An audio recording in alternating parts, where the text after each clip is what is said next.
What's up, everybody? Welcome to the High Level Husband Podcast. I'm Tommy McAllister, and today we are in our new studio, giving it our first go. We've recorded another podcast in here with my guy Jimmy Rex for his podcast, but this is our first one together in this studio. We've been building it out, and I'm excited for this episode because we're going to talk about really in this episode of like what is the 3-step process to get your marriage to the levels that you really want it to be that high level husband, but it's also for high level wives as well to really become that person, because it's the same process that we use to become the individuals that we are.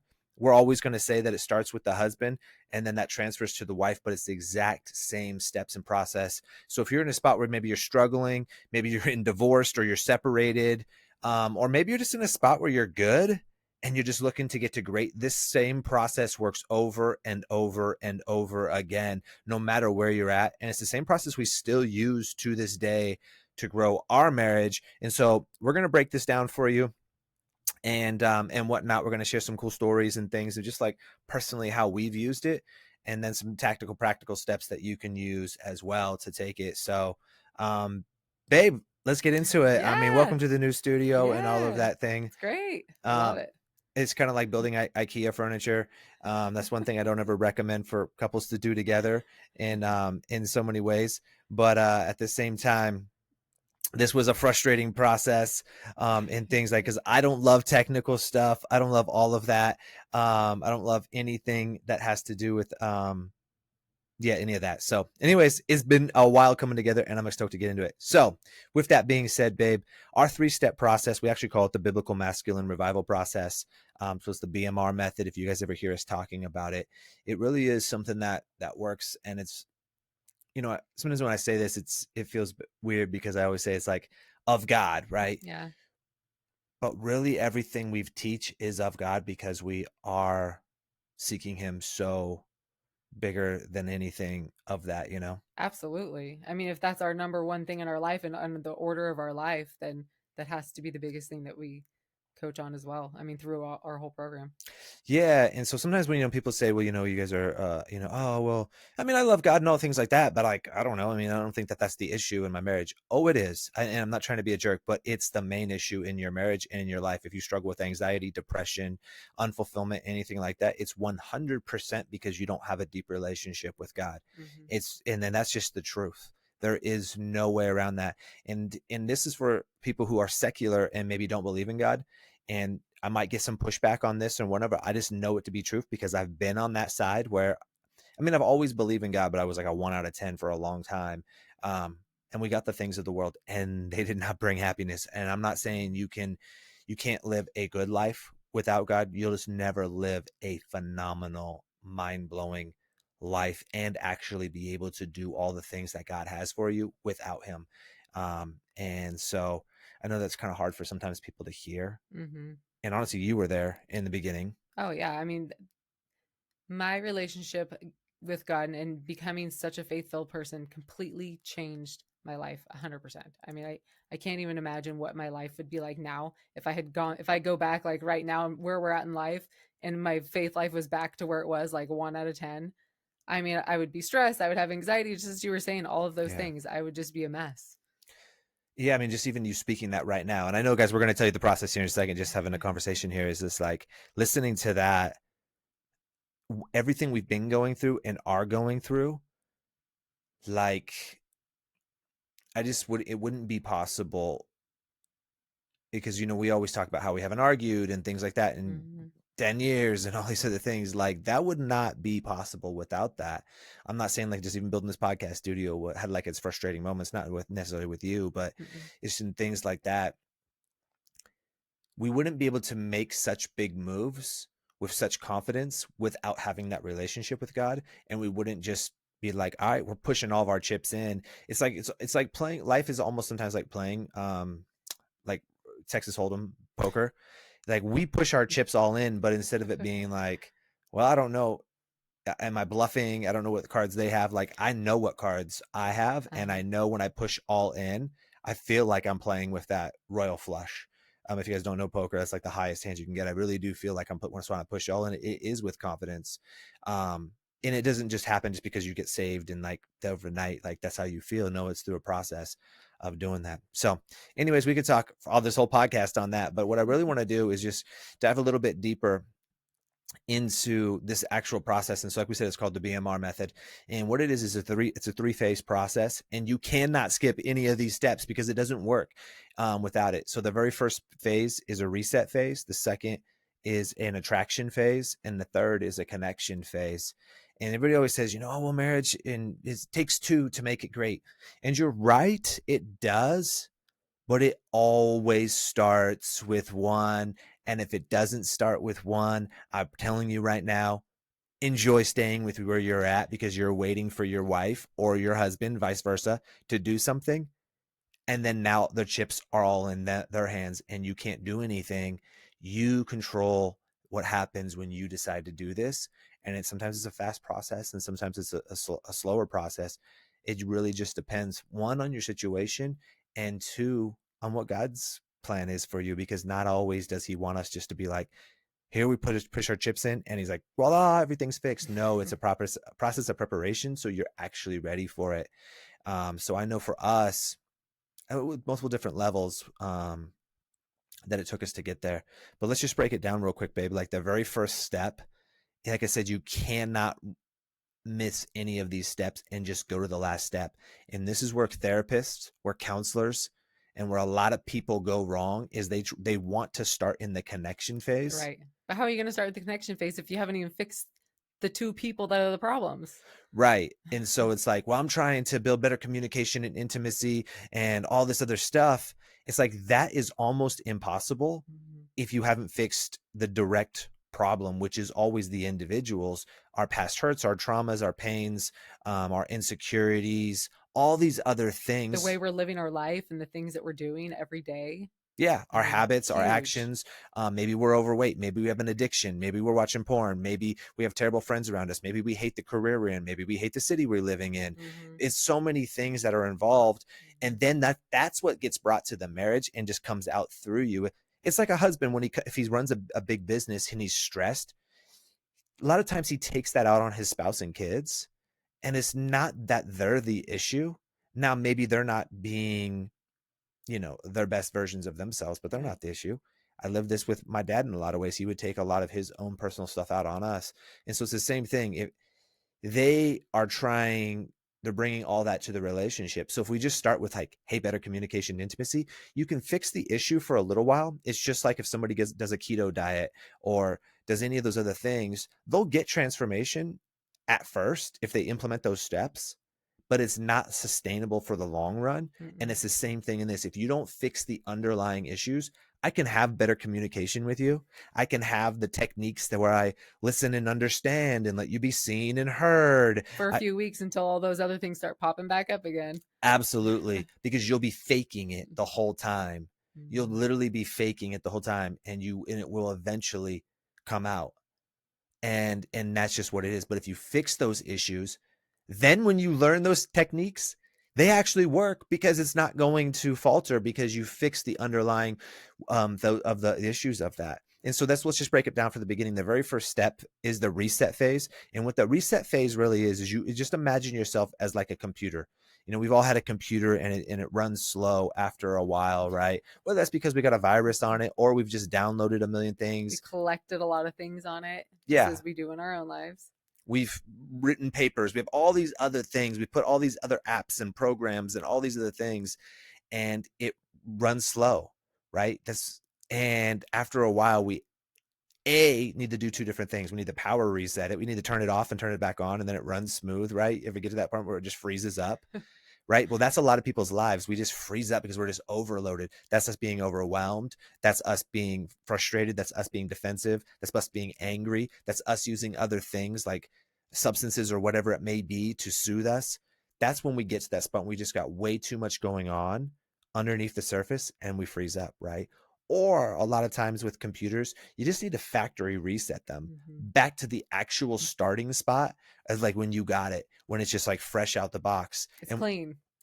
yeah, nothing's stuck to it. You know, Jesse, who's in my Bible study, he's a therapist, and yes, guys, is what's really cool is I've been able to mentor therapists and people in those same things as well, and so I promise you what I do works for, and it's not just for like, well, there's levels and therapists and counselors because their doctorate degrees are above me. Like, no, like there's some amazing ones out there, but I got my doctorate under God. And because of that, authority is really, really high. And that's not me tooting my horn. That's me tooting God's horn. But anyways, what he was saying was we were talking one day and it was just really cool. So I honor him. He was talking to somebody else in our Bible study and the guy was like, man, my sister-in-law is a narcissist. And he goes, he's like, I'm having a really hard time forgiving her. And he goes, all right, well, let's break this down. He said, was she born that way? And he said, no. No. He says, yeah, you're right. Nobody's born a narcissist. Nobody's born a gaslighter. Nobody's born a drug addict or things like that. Now, granted, sometimes you come out of the womb. If your mom's been an addict, it can transfer to that. But as long as that baby will detox, it's not like that they are going to now continue to being a crack addict the rest of their life. So it's a little bit different. You know what I mean when I'm talking about that. It's because of the world that has stuck to us that has now got us in that spot where we are an addict or we are a narcissist or we are angry. But nobody's born that way. And I thought that was just such great advice that he was giving him.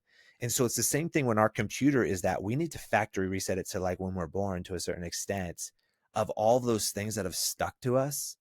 We need to get like just defrag our whole computer and now start fresh. Mm-hmm. And so this reset phase is really us saying, what is in my life that I need to remove and is not making me faster and better and all around. Then the words I always use is what makes you think, feel, and be better. Mm-hmm. We need to be able to remove those things.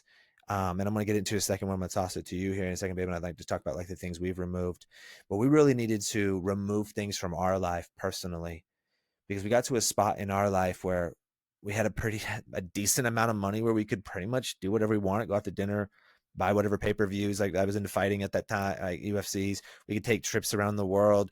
We could do whatever we want to the most part. Not that we like had Lambos and things like that, but other than that, we could do a lot of things with free time and all this. And we hated our life. Yeah. Why? Because we had all that stuff had stuck to us. Yeah. And so we went through the process of removing this. And for us guys, this was really big, but I know God did that for us and I've seen other people do it. And I'm not saying this needs to be you. For us, that was leaving the careers we had. And that was with no money at the time, like to go into the next career. And that was my job of 19 years. It's not like these are things that we did for a couple of years. They were big changes.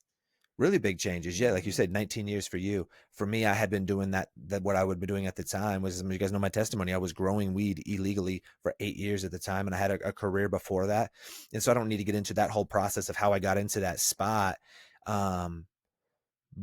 But we leave these industries. We have 2 mortgages. It's beginning of COVID and we moved to Vegas.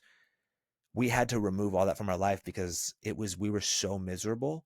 And then I had almost died at the beginning of 2020 in a bicycle accident that I was like, dude, I got to change my life because I almost died and it didn't matter. Like I was so depressed at that moment. Like, oh my God, I almost died. And I have a wife who I have an okay marriage with. I have kids who are great kids and they're healthy, but I'm taking them for granted. And even when I'm spending time with them, I'm so depressed on the inside that I'm not really being this joyful person, shining my light to them and just being this amazing man because of that. I was present, but being present doesn't really matter if you're not this dude who's just shining your light bright. Like, anyways, so we removed friends, a city, houses, jobs, and everything and moved. Now, I'm telling you guys this to say we did something extremely bold. That's not what I'm telling you guys. We have a whole process in our program to break this down. And that would just be way too long to break down this podcast. So I'll just give you simple steps. Is to just go through your life right now and one big thing in your life. If this is just the one simple thing you could do today. What's one thing in your life today that you should not be doing? For some of you, that's going to be watching porn and masturbating. I don't care if you're thinking about your wife when you're masturbating. It needs to stop. Maybe that's alcohol. Maybe that's cussing. Maybe that's friends. Maybe that's popping pills. Maybe that's overeating, overworking. What social media, TV, secular music, anything that you just know that you feel convicted. We all know it. We all know what it is at that moment that we need to stop doing. For me, it was growing weed. That was the biggest thing that I needed to stop doing. Um, and so for you, it's gonna be something different. Whatever that is, stop it, and stop it today, and never introduce it back into your life. And don't ever justify it of like, well, maybe I can have a beer from time to time, or if it's, well, my wife is really really sick, so it's okay if I masturbate. Like, no. You're just opening that box back up again. And the devil's going to tempt you and try to Yeah. justify it. Other people in your life are going to say, dude, everybody has a beer from time to time. It's not the big a deal, bro. Everybody masturbates. No, they don't. And I promise you, that's why 85% of marriages suck. 50% are ending in divorce, and the other 35 that are bad are just bad marriages. And only 15% of marriages these days actually say that they're in a happy, loving, great marriage. And so by you opening those doors, it's stopping you from having that. And I guarantee you probably don't know anybody in your life that has a phenomenal marriage where they don't argue, where they have abundant sex, where they're getting better every day. All they do is laugh, all of that. Chances are you don't. I didn't until I started getting into upper echelons of people. And then I started attracting those other like minded people into our life as well. Yeah. And I think a lot of people think like, oh, I know a ton of people that have great marriages and stuff, but that's just like on the outside. When you Sure. really talk to these people, do they really have phenomenal marriage? Most of the time they don't. Yeah, you see the surface level. Yeah. It's like the Instagram couple, or something. That those are the things that a lot of times people see, or the things that you just see the face value of them, and you see what they seem like they're like, but really deep down they have all of these things that they need to remove too. Yeah, I was listening to a book today, and a guy was talking about, man, like I went on this trip, and he was just dating somebody at the time, and he said, dude, we went on this, and he's really financially successful, and he's a good dude too now, and like just at that time he was talking about his growth process, but he's like, dude, like it was the nightmare trip around the world that we ended up breaking up at the end of the trip. He says because um we flew to India, and we saw the Taj Mahal, and then we were in the Maldives, and like the most beautiful island. And then from there we went to Bali, and then from there we went to Dubai. From there we went to Paris, and we actually broke up in Paris, the city of love. He says, and the whole time I'm documenting it on my stories and in my Instagram thing, and we're just pictures in front of all these iconic places. He says, but what you didn't know was behind that, when we saw the Taj Mahal, literally my date, I didn't know she struggled from asthma. And so we were in India where the smog is like one of the worst in the world. She couldn't breathe, and so she had to smile for the picture, and other than that she was deathly ill. And then we went to the next place, and it was the same thing. It was just one nightmare situation after the next, because he didn't understand her capabilities or his.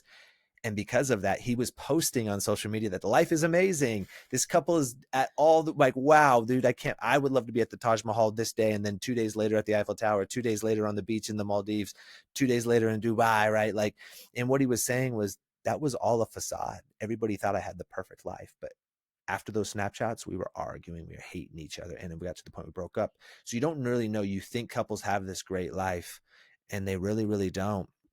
There's very few that I've actually know um, that have it, and that just happens to be our thing. We've worked for it, but that's like our one thing. Just as Michael Jordan's thing is basketball, and other people have theirs. Ours is marriage. And so, with that being said, guys, remove something from your life, reset. Like you have to do a factory reset. Now, do that big one. That's the action step today. Now, there's a process that we can take you through that's going to remove, then eventually do the next, and then the next, and the next. So once you do this on your own, master that, and then do it again. This is going to be the simple steps on there, but I promise you, your life will start changing. Absolutely. There's a, um, we've done it multiple times. It's honestly, I don't want to get ahead of myself here, but one of the things that I removed for me was I was huge into MMA. Huge. I mean, on our honeymoon, we went to a UFC UFC fight. fight. We went to a UFC fight for our honeymoon in Las Vegas, which we were not had zero plans on ever moving there. And now we live there, which is crazy to think back. I forgot that we went to Las Vegas on our honeymoon. Funny, God worked that together. He knew. But that was fun. Right. But anyways, back to the That's MMA. weird. I just haven't thought about that in a long time, that God knew we would be moving there eventually. And we went there on a honeymoon. That's funny. Anyways, so we went there, right? Like I was huge into it. And for gosh, so that was for like 14 years. I got every single pay-per-view, every single one. I listened to hours of podcasts during the week. Like, and then on the weekends, that's when the fights are. And as the UFC grew bigger and bigger, it used to be when I first started watching, it was a pay-per-view every 3 months. It built so much anticipation for the fights. It made it was actually a lot cooler. I honestly wish it was only like once a month now that there was a fight, or every 6 weeks. Um, Made it so much more fun. That's a whole nother topic. But anyways, and so that was one of the things when we moved, I said, I got to get rid of. I was reset as well because one, now we were rebuilding our life and I didn't have the funds for it. And two, I needed to switch my focus to God more and to growing and developing us and our relationship and myself and focusing on what's actually making me think, feel, and be better. Watching the UFC was not making me think, feel, and be better. Right. Right. Like I knew everything about the fighters, but I didn't know everything about myself. I knew everything about the fighters in their camp, and I didn't know everything about God. Like, and not that we'll ever know everything about God, but I didn't know tremendous amount of stuff. Right. And so I had to remove it from my life. And now our kids were getting older, so I couldn't spend Saturday nights just watching the fights. I wanted to Mm. spend time with the family, my priorities. So I removed it. And that was tough. Like it was super tough. Like I still would see some Instagram feeds of some, stuff, and I'd stay up on it. If there was a free fight on TV every now and then I would watch it. Something like that, but it was rare. And Just like anything that anybody removes from their life, it's hard, no matter what it is. It was a big part of your life, just like, masturbation or porn or alcohol or, whatever is going to be somebody else's, which sounds bigger, but it's still when you're used to doing something and that's like your normal habits, it's hard. yeah, somebody's gonna say, well, masturbation is different because like you need that release. No, no, you don't. And two, it's actually holding you back so you don't get a release from your spouse. Believe me, you are. And that's a whole nother topic. What does she do? Next podcast, we should do it on porn. Um, Yeah. and all the impacts of that and how the overlooked things that people actually don't understand about it. Hmm. But you're right. So I removed it. And so it went for years. And there was a fighter. I'm not going to drop his name yet, but we're about to get his testimonial to come out. And then I'm sure it's cool. I'm sure he doesn't even actually care. Um, Just in case. that I'm actually sharing his story on here. But was following me. That's just the cool thing about growing our platform, which we had no platform before we moved. And now we have darn near 500,000 followers. It's just wild on the three main platforms. And he was following me, and I just reached out to him one day and I was like, yo, dude, I'd love to get you on my podcast. I love fighters. It used to be a huge part of my life. And he said, man, that's great. He says, I'm down to get on your podcast, but to be honest with you, I'd rather have you be my coach. And I was like, this is odd. So we got on a call. Next thing you know, he signs up for our program, our one-on-one program. And we watched this guy's whole life change. This is a dude who's headline cards at Madison Square Garden. This is a dude who's made it to the pinnacle of the sport and who I was watching on TV and pay-per-view. And it was a cool moment because God said, you were willing to give up the UFC, the MMA, and I'm going to bring it back. Just I in a just, different way. in a different way. And I'm going to let you, I just need to know you're willing to give up this stuff. Hmm. And so sometimes it'll come back and sometimes it won't. But mine came back now to where I'm coaching this guy still to this day. And I've watched his marriage change. I've watched his life change. Now I'm watching his family change. I've watched him move as well, which was crazy because he'd always wanted to move. But then when he started working with me, we had the blueprint to like how to do it. And they just did this last weekend. It's just wild what's happening. Now I'm watching him starting to coach and lead men outside of the fight game. It's just a cool thing what's happening. So I'm only saying that as whatever you remove, now porn and masturbation ain't going to come back, but it might be something good in your life that you're going to remove, but God will bring it back in such a better way. Yeah, it might open up something else and you don't even realize it. Yeah, you're so right.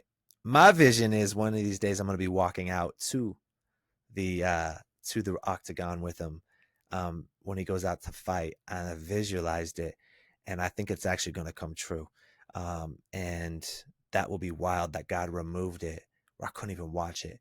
And now I'm walking one of the best fighters in the world out to the cage and being in his corner. That's going to be a wild moment, humbling moment. So, guys, that's what I'm going to just tell you that these things are what will happen when you're willing to lay it down. Abraham was asked to lay Isaac on the altar and to kill his son. God didn't want him to kill his son. He wanted to see if he would do it. And Abraham said he rose early the next morning to go do it. Hmm. Not that because it was easy, but because God was the number one priority. What are you willing to lay down to have this marriage? Most guys are going to say, well, I mean, come on, dude, really drinking, masturbation, over like all these other things. Like, dude, it's not that big a deal. It's not the issue. My wife's just not doing it. She doesn't see me. I just need to talk to her better. No, dude. We've seen what happens when you remove those things, you know, and it could just be one of those things and it changes somebody's whole life. So much. We've seen it so many times. It's crazy. Just the reset phase in itself will drastically change your life. Mhm. Drastically. And I'm promising you this. I've watched that fighter's life change drastically from the reset phase in itself, and then the attraction phase, and then now the connection phase is so huge. It's wild what happens. But I'm telling you is, do you want to stay in the spot you are? Because if you're going to justify all this other stuff, well, it's not that big a deal. Cool. Enjoy the marriage that you have, because it's going to go away. And That's why you're in the spot you were at. And so I'm probably going to get some flack from my wife for this one because I can be a little bold, guys. And I want you to know this, that it's out of love when I say what I'm about to say. If you think that the things that you are not willing to let go of, that you shouldn't let go of them, enjoy later on when you and your wife get divorced, that you're going to have to think about your wife sleeping with somebody else, because she will be, because you're getting divorced. So somebody else is doing those things to your wife that you want to be doing with your wife that you're not. Somebody else will be. It's And true. in a plentiful. You know why? Because you didn't go do it. Because you think it was that big of a deal. Believe me, I've watched it happen time and time again. Literally, we just got a crazy testimony this week. Go to my highlights on Instagram and look.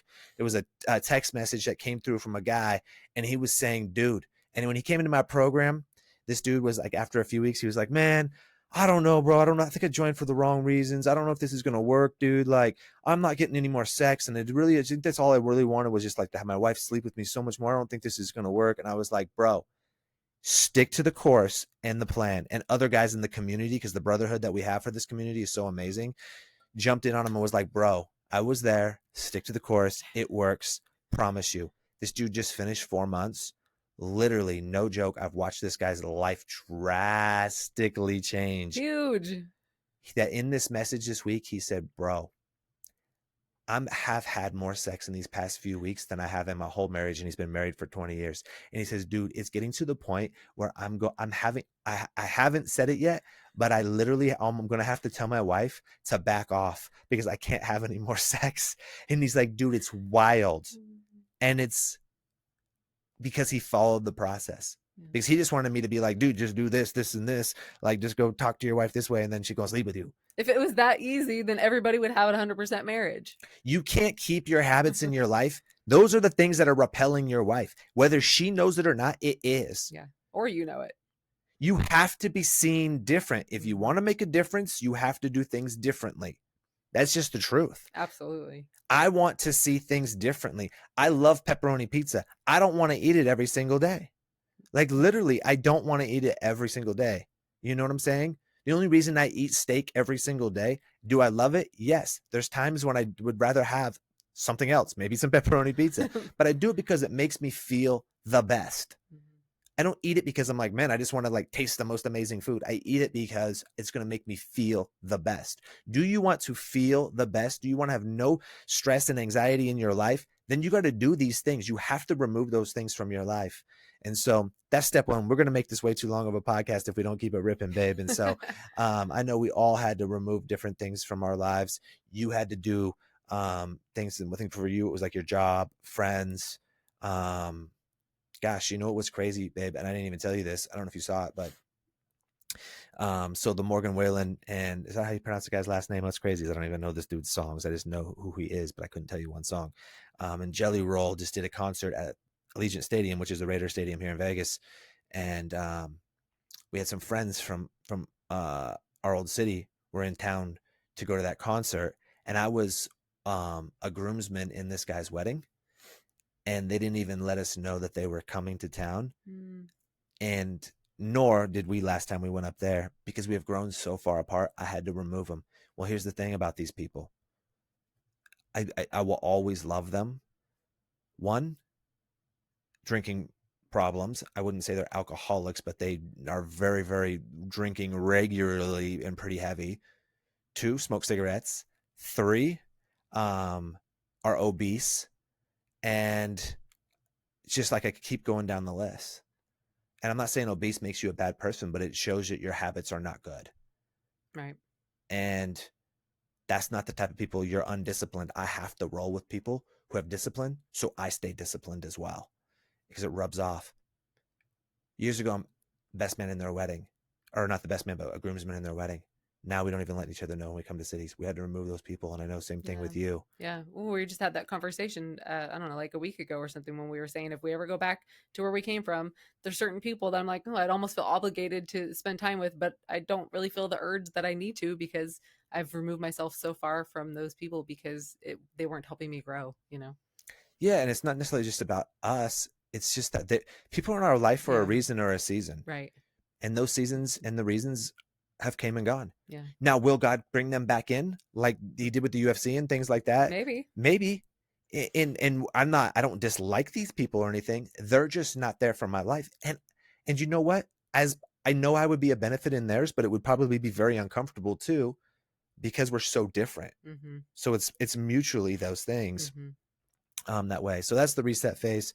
Number two is the attraction phase. So once you've reset and you've taken things out and your computer is wiped clean, you still want to put some good apps on it back onto it. Maybe you want to put Spotify or you want to add some RAM to it to make it run faster, your computer or whatever it may be. Well, that example I always use as well is like you buy a car off the showroom. It's a nice car, brand new.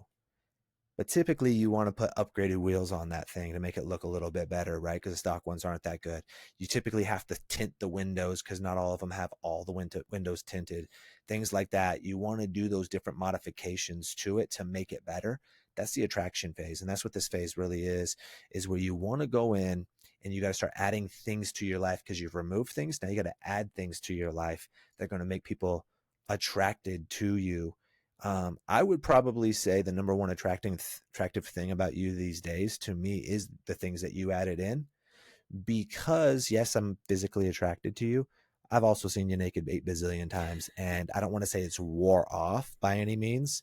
Um, it's just not the same attraction as when I see you doing habits and your character being something. That's what's the most attractive.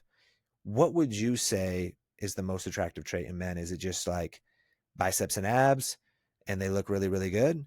Or is it their character? I think, yeah, I was gonna say, I think it's confidence, character, like their demeanor, you know, like one of my favorite things about you, well, number one is like your humor, but besides that, being that the way that you carry yourself and how confident you've become and how well rounded your character is now compared to what it used to be. Well, thank you. Same. Um, right. Because like, let's say I have biceps and abs but I smoke cigarettes Or you're a jerk or or something, I you know, or cussing or every word out yeah, of my mouth like, this mother effer and blah, blah, blah, blah. Like it's such a turn off. huge turn off. Dude, like somebody we were working with recently after the first two calls, he goes, and when it came time to remove something from their life, and I was about to tell him what I think it should be. I had already wrote it down for my notes, and it was on my paper for the day when we were doing our call. And I was explaining to him, and I was like, "Yeah, so what have you been thinking that you want to remove?"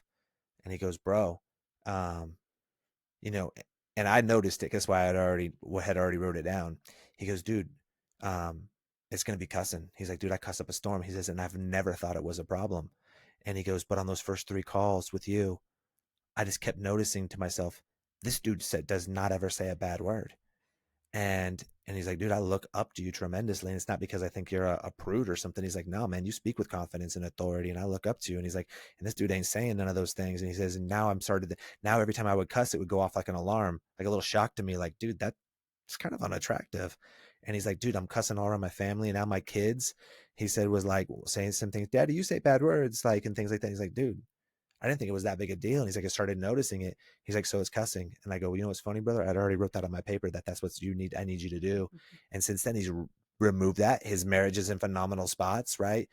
And um, and so um, that I guess that's the addition is like so you can't have all these additions and still do those and still think that somebody's going to be attractive. So you have to remove those, right? But the additional part is like for us, um, I needed to add in now new friends because I had removed old friends. I had removed, watching MMA and podcasts and all that and stuff. I had to remove it now, like listening to more sermons, listening to personal development books. hiring coaches and things like that to grow me and spend my Mm-hmm. time on that, instead of now I'm learning about, man, I can't wait. This dude's fight camp's been going really, really good. No, now I know about my own self and how I'm bettering myself, getting ready for the next fight, which is either next business opportunity, whether it's loving my wife more, how to lead my kids better, and things like I'm doing now. I have time for that and I have less distractions because now my brain bandwidth isn't going to just thinking about other things.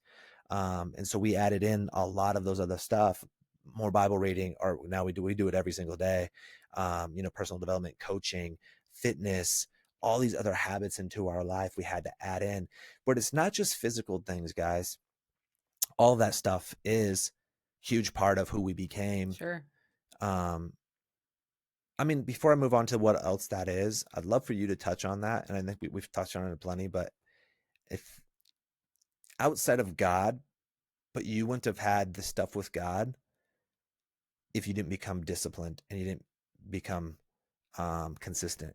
Because in Second Timothy, he says, God does not give you a spirit of fear, but of power, love, and of self-discipline. Mm. In other words, when it says sound Sound mind, mind, yeah. but another translation says self-discipline, right? So you became this disciplined person when you weren't, not that you had like bad habits, but you were like that middle ground. Yeah. Well, yeah, it was like I was too good to be great, you know. Yeah, I mean those disciplines completely changed my life. I mean, you know what I was like before when I was like nagging you and I was like getting irritated with the kids would do something, I would get irritated and yell at them or things like that. Well, what causes all that? I had no disciplines in my life that were making me be a better person. So all of the things that were building up in my life were coming out and nagging you, yelling at the kids, getting frustrated at things, just being overwhelmed as a person. As soon as I added those disciplines in, all of those things disappeared. Right. And I watched it. Yeah, because Diane used to let the kids have it. I'll promise that. Not that she beat them or things like that, but she just let them They'd have get a it. loud voice, you know? Which I was so crazy because Diane wouldn't yell at me. She would nag me, but you wouldn't yell. No, but I would nag the crap out of And you. and then those kids. And so what you guys are hearing now is, well, yeah, your wife changed. That Yeah. See, I told you my wife needs to change. How did you change? By you being a leader in our relationship and you doing those things and you showing the way of how those were going to change my life eventually then too. Yeah, because you were never going to see it from anybody else. No, no. Because the people that you hung out with or you worked with or the things you consumed were not of those. So Yeah. when I consumed them, eventually they Rubs transferred off to on me. you. Yeah, exactly. But it's not overnight, guys. For some people it will be, and for some people it's longer. Hmm. You just have to have zero expectations. And so one of the things you need to remove is expectations. One of the things you need to add in is extreme ownership, right? This is on me. And not because your wife doesn't have problems or things like that. Even women need to have extreme ownership. It's not because your husband doesn't have problems. What part do you play in the role? Because when you take and you look in the mirror and say, this is on me, you have full control. But if you say, well, that's on them, now you're waiting for them to do something and Hmm. you can't control it. Yeah, you're letting them control you, basically, in other words, because you're waiting for something else to happen by somebody else, not Exactly. taking action yourself. 100%. And so when I did those things, guys, this made me toot my horn, but when I did those and for a long time, Diane saw all the fruit Hmm. and it transferred to her and Yeah. she did them. Most people just don't do them long enough. Then Or that's the issue. consistent enough. It's like, oh, I'll do it, 3, 4 days a week. Oh, that's good. I'll work out 3, 4 days a week, or I'll do my daily habits 3, 4 days a week. Well, that's why people don't follow those things, or your wife might not be starting to do those things because they don't see you do it consistently. Yep. 5 out of 7 days a week is 71%. Nobody wants a 71% marriage, 71% happiness, or 71% faith life, or anything like that. If Hmm. your kids asked that, if their kids were to give you a grade and they say 71%, you'd be heartbroken.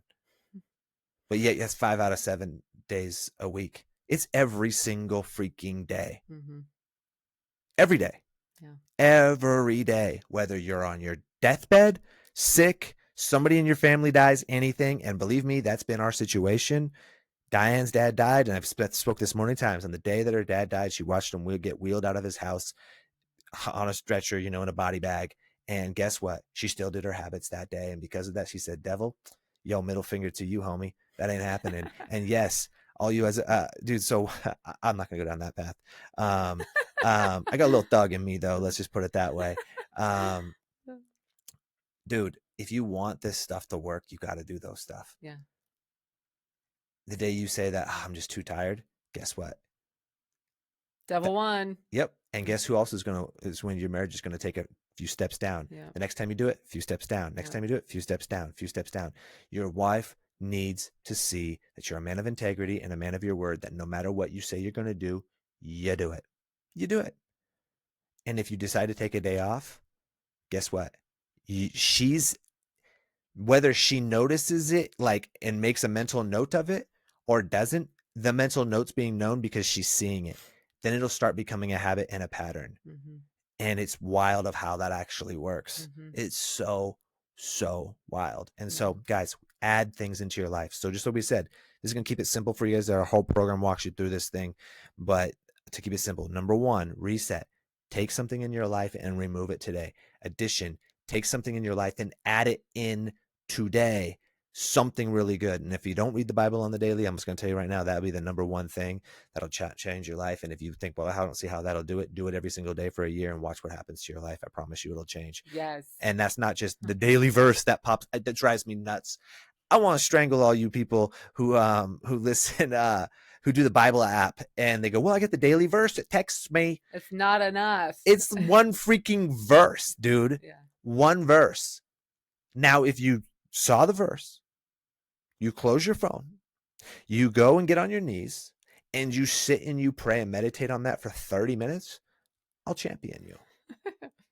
But other than that, people do it as like, oh, I saw the verse. That counts. That's nothing. That's like me saying, well, are you into health and fitness? Yeah, I drink a glass of water every day, 1 glass of water.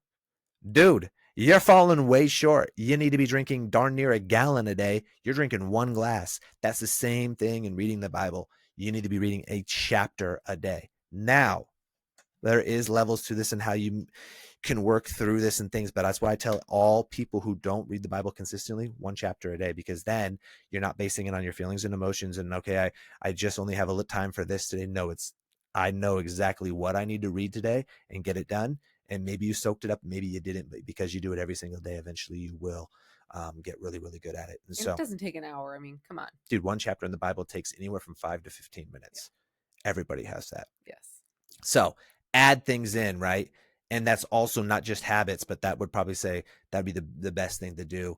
And then we start working down in character traits, and same thing we move in other areas. That's what we go through in the program. But and then the last one, once you've reset, now you're attracting these new things, these habits. Somebody we were working with recently, it was when they started reading the Bible, and believe me, they told me, they were like, dude, I'm a terrible reader, so I don't read the Bible, and I don't really feel like I need to do it. I said, oh, that's good, man. I go, do it anyways. He's like, really? I said, do it anyways. I don't want to hear that. And he was like, okay. And guess what? Text me like a week later, and his wife, he goes, dude, you'll never guess what? I've been reading the Bible every single day. And my wife stopped me and she goes, that's really, really sexy seeing you read the Bible. Uh-huh. Dude, I guarantee when your wife sees the beer in your hand, she ain't saying, man, that's sexy. Really so sexy, man. No, zero. So it's these things like that. And so anyways, you go through the reset phase. Then you start attracting. She's seeing you differently. She's seeing you differently. That's what she needs to do, because you're no longer doing things. Mm-hmm. She'll notice. Then now you're doing new things. She'll notice. She might not tell you that she's noticing these things, but she is. But she's totally noticing. And that's why we fall in love in the beginning, because I'm learning all about this new person that I'm dating. Mm-hmm. That's why it's exciting in the beginning. Oh, no way, you went to that school too? Oh, you love doing that? I love doing that. I'm a fan of that team. Oh, really? Who's your favorite? It's like you're learning all these new things. You're having conversations with each other. You're learning new things about each other. Yeah. Why does marriage honeymoon phase go away? Because you stop doing new things. Yeah. That's why your marriage got to a bad spot, because you stopped removing things being differently and adding things being differently. So now everything's plateaued. And so then the last one is the connection phase. Now, once you've done that, you've reset, you've attracted, now you got to connect.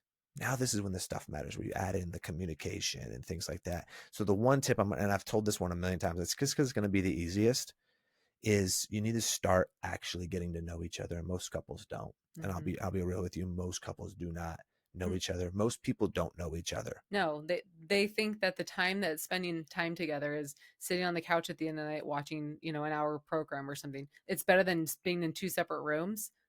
but you're That's not not getting to connection. know each other. You're not even having conversations. They might pass by each other, or have dinner or something like that, where they're not even having conversations. It's like the phones are in front of them, the TV, something to where they're distracted. They're not actually having a Yeah. conversation together, getting to know each other. Yep. You're so right. When you actually talk and get to know each other, fears, hurts, um, Goals, excitements, like yeah, so many different things. things you learned in the Bible that day, or the way things are moving in your life and they're happening, or Yeah. what God's been telling you, or personal development stuff you've learned and you're telling it about them. Hmm. When you're doing that, like that's good things. But most couples things they want to talk about is how they're frustrated with each other or what the kids are up to, Bills. bills and things like that. And it's just like, man, dude, every day you need to just be like having these conversations. And we say it's 20 minutes a day of uninterrupted quality time. And I know you guys are going to hear this one. You've listened to our podcast enough. That's what it is, but that's the number one starting spot. There's plenty of other things that we can go down and to do. We teach that in the program as well. But it's also, you go back to our other podcast and we talk about so many other ways to connect with your spouse. But you need to be able to be vulnerable with your spouse and just open and sharing these things, not whining and complaining, but like spend that time, get to know each other and learn Hmm. each other. And as you're doing those things, not only is she only seeing the things you're doing differently because you removed them, she's seeing things you're adding in because you're doing them, but then also she's hearing the words out of your mouth that are different because you're connecting. But because you've removed, because you've added, you're okay being vulnerable Hmm. because you're not too worried about it anymore because you've now are loving yourself so much more. You're loving God so much more that, and you have such a deep relationship with him, you're so much freer of stress and all these anxieties in the world. You're not really tripping when you're telling your wife about excitements and goals or things that maybe like, that hard things that have happened and things you're not worried about anymore because you're just loving yourself. But when you don't Hmm. love yourself, you don't want to share those things because the last thing you want is now to have somebody else love you less. Hmm. Yeah, you don't want to share the things that you're unhappy with, because then they're just learning all those unhappy things, and then that's not exciting. Well, it's not that I mean, you're so right, but it's not like you're because I tell you some things that I'm unhappy with at times, Right. But and we that have plenty of other conversations about amazing things too. But that is part of just being vulnerable and just being able to share anything that's going on, no matter if it's good, bad, happy, sad, whatever it is, that you can really share all of these things, no matter what it is. Yes, that's being vulnerable for sure. yeah. And so then this connection phase, when you do all these things, it's just going to grow you guys now close together. There's going to be two becoming one. Hmm. It's you guys spending quality time together. It's you guys doing new things together as well. It's you guys are being vulnerable, right? It's you guys are wanting to serve and love each other now because it becomes so much easier because of all this other stuff. And when you go Hmm. through that connection phase, good things happen. But I'll encourage every single person. It's just too deep to really teach all those steps. Do not jump to that one. You have to take time with the first one, take time with the second, and then take time with the third. That's why our program's 4 months long. And we have guys, whether they're my one-on-one clients or guys that are in the community who've been there for years, not because they're not at that spot and to get the growth, is because they just realize, dude, I just want to keep growing and growing and growing. And I love the calls and I love the Bible study and I love the material because we're always learning and putting out new things as well and updating and dropping new stuff and keep them there. And so they stay in for a long time. But the process, if you just go through it from beginning to end, is a 4 month process. And I'll tell you, I was just speaking this on a coaching call yesterday. It's usually around the 2.5 to 3 month mark, maybe around the 4, when that's like the rocket boosters really kick in. You just have to get to that spot because you're really digging yourself out of a hole. The Bible talks about not letting the devil take root. Um, it's like a tree.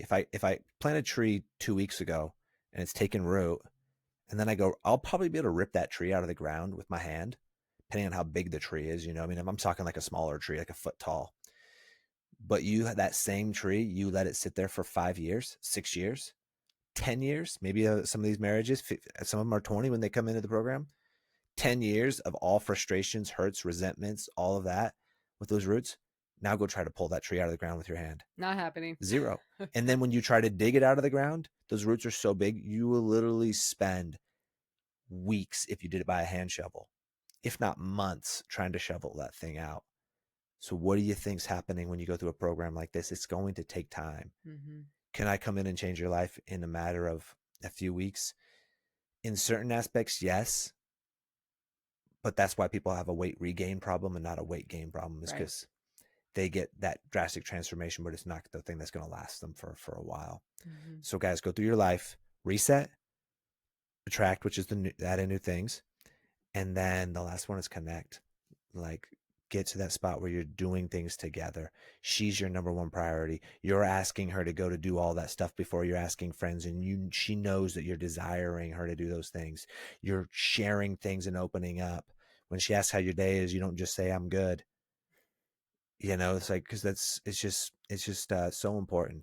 So once you go through that process, it's amazing on what it really is. So, babe, we could talk about this forever, but I mean, just to go through that course, that's why it's a 4 month course. We would literally be on here for hours, days, honestly, breaking it down, how to do it all intricately. But any final thoughts? Because I know we went through this ourselves, and then we put it together. It was like, dude, it's so crazy how this is what changed our life. This exact process. Because if you circle back, right, we didn't connect. I didn't know you all that well. You didn't really know me. You didn't even know I just yourself. that was my exact words. I was say I didn't even know so many things about myself that like going through this program, like basically building this program together and like going through the things that we're doing, removing and adding and all the connection and all those things. I learned so much stuff about myself that I had not even a clue. I think that's the biggest. I'm so glad we touched on that, is because I mean that's the biggest thing is we learn things about ourselves we don't even know. Yeah. We think we know ourselves, but we don't really know because we're so distracted with TV, social media, jobs, kids, like everything. We're just so distracted. Yeah. Like, wow, that's why that happened in my life. Now I know. Okay. Cool, I can do something about it. Yes. You know, it's like so many of this stuff. We're just. That's why Jesus says, "If you're lukewarm, I'll spit you out." We just get so distracted and numb in this world. We can't really sit there and just learn about ourselves. And so, yeah, same thing here. When I learned about myself and like what I was amazing at, because what I mean, I'll see if you can come up with that type of what was one of the reasons for the longest time why we didn't move for like 10 years and we wanted to. What was some other excuses? You mean like just being stuck or like having a house there that we didn't like? Yeah, I, any of those. I'll see if you say it, but if not, then I'll say it. And I I know don't you. know. I don't I know what you're thinking. it was like a personal one for me that I always said, one, we're never going to make the type of money that we're making anywhere else because like what we were doing at the time. You would have said I don't have any skills. Yep, that's Yeah. what it is. I Okay. don't Yeah. have any skills Yeah. because it's when I started growing weed. After that's a whole nother story. But I was like, now what am I gonna do? I Yeah. worked at a casino for 11 years and have people skills. Like, great. What am I gonna go do? Be a waiter? And I'm not like dogging anybody who is, but that wasn't the purpose for my life and wasn't something I was like, dude, what am I like? I'm really gonna do that for the rest of my life? Like, what am I gonna do? I have people skills. That's it. But when you really go through this process of this, everything that we've just been teaching, you learn all the skills that you actually have. You become the person that you're meant to be. Yeah. And that's what you did. You became the person that you're meant to be. And look at all the skills that you have. Well, yeah, all the skills that I have, and what I realized was everything in my life that I thought was crappy and that I failed at. No, God was just developing me. Mm-hmm. Oh, I have a shown terrible marriage growing up from my parents. Guess what? I'm a marriage coach. Mm-hmm. Guess what? I'm the shyest kid in high school. Now I'm on podcasts, other people's podcasts, speaking on stages, doing all of that. But God needed to develop me here. So what did He do? He put me in the military with a bunch of random people from all over the world, and I had to work as a team to get that. So I started learning it. Then after the military, what did he do? He put me in working at the casino, and where I was in a position where I had to talk to customers all day because my money was made off of tips, and all I had to do was walk around and entertain them all day long. So I went from being a super shy person at that time, but I wanted the money because I saw other people making the money, and I was like, yo, I want that job. So I went from being security, ready to have to talk to people, to then go do that. And I was like, because I want the money. And so the money motivated me, but what God was doing was like, I'll tempt you with the money, but then once you get in there, I'll develop your skills of being a people person and can talk to anybody about any situation. Now I can do that with any random person on a coaching call, and I can read them within a second and know what's going on in their life. And because of that, right? And then but that's just like some examples. Every single process of my life where I thought was a failure. I was a musician for a while and was a rapper and was touring and different things like that. And being on stages, super uncomfortable in a lot of ways. Now I get on stages and I speak about what I'm actually supposed to be speaking about God, about personal development, about marriage, being a great husband. God was just preparing me for those things. What I didn't realize was I had all those skills. What I thought was failures was they were actual skills, Mm-hmm. right? To doing all this stuff. And so then now I go into that process, I learned that. But had I not removed, I would have never seen that. Had I not removed things, people, and emotions and past hurts, I would have never saw them. When I removed attachment feelings like resentments and unforgiveness and all that from my life, I could actually see my soul. And then I realized these things. Same thing with you. Mm-hmm. So we learn about these things that we actually have, how great we actually are. Yeah. So if we don't do this process, we won't ever know.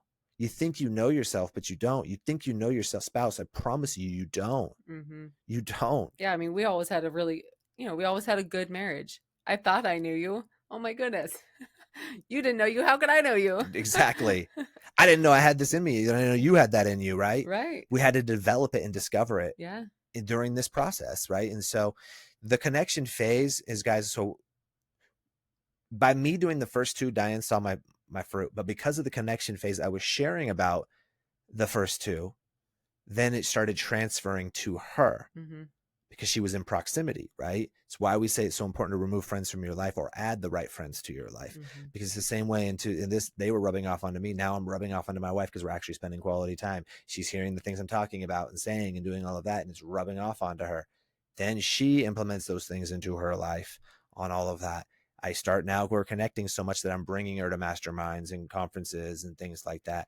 She's the person I'm telling about. But before I would say, hey, babe, me and so-and-so are going to go to this conference and blah, blah, blah. And these are the dates. I'm letting you know. Like now it's like, hey, babe, there's this conference here. I'd love to be able to go. And I think it would be awesome if you wanted to go with me and blah, blah, blah, blah, blah.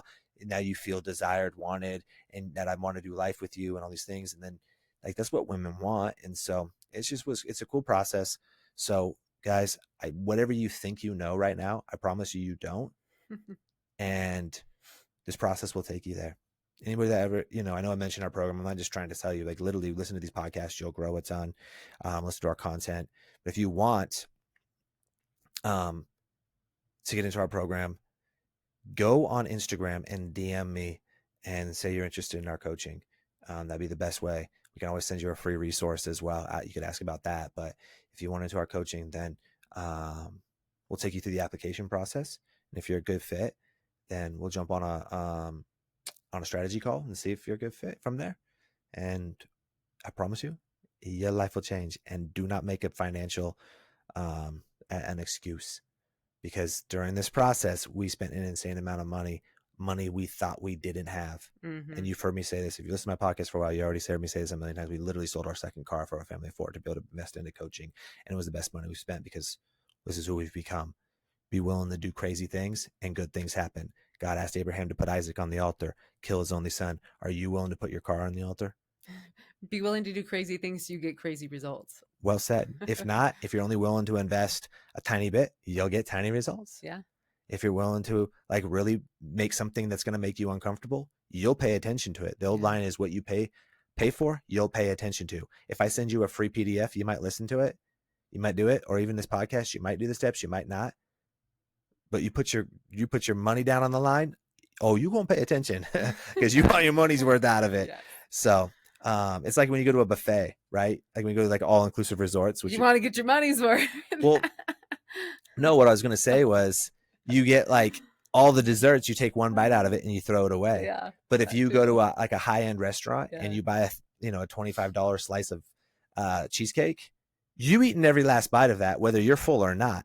But if you went to the buffet at the all-inclusive resort, you're going to try one bite of that cheesecake, you're going to throw it away. You're going to get a piece of the pie, and you're going to throw it away. You're going to try all these different things. Yeah. And I know that sounds wasteful, but it's just the truth what happens at those places. And you're not worried because you didn't pay any money for it. But if you paid $25-$30 for each of those slices of pie, you're eating them all. You ain't throwing them away. I'll tell you that right now. That's why you bring your leftovers home from restaurants, because you want to eat them still. One, they're good, but two, you want to get your money's worth. You go to a buffet, you're not bringing any leftovers to your room. No. Yeah, I'll get some more tomorrow. No big deal. So it's the same thing.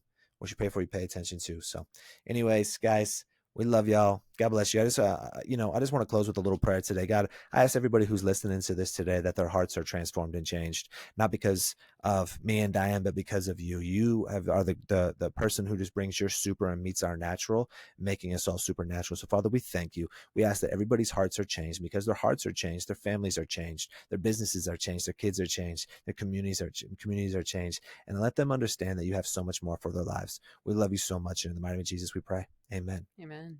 God bless y'all.